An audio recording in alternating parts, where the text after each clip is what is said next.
بسم اللہ الرحمن الرحیم۔ السلام علیکم ورحمۃ اللہ وبرکاتہ۔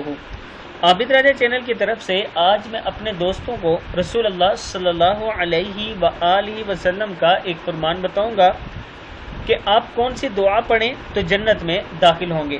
تو شروع کرتے ہیں۔ بسم اللہ الرحمن الرحیم۔ حضرت بریدہ سے روایت ہے کہ نبی اکرم صلی اللہ علیہ وآلہ وسلم نے ارشاد فرمایا، جو شخص صبح اور شام کو ان کلمات کو پڑھے اور پھر مر جائے تو جنت میں داخل ہوگا۔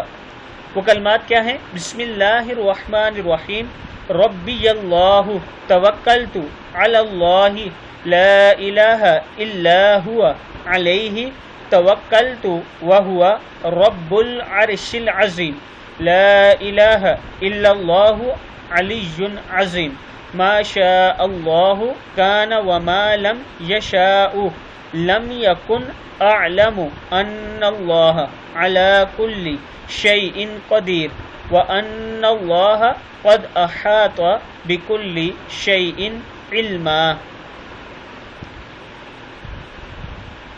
میرا رب اللہ ہے، میں اللہ پر بھروسہ کرتا ہوں کہ اس کے سوا کوئی معبود نہیں اور میں اس پر بھروسہ کرتا ہوں۔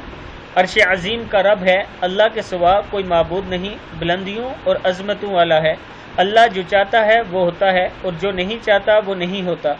میں اس بات کا اقرار کرتا ہوں کہ اللہ ہر چیز پر قادر اور اللہ کے علم نے ہر چیز کو گھیرے ہوئے ہے۔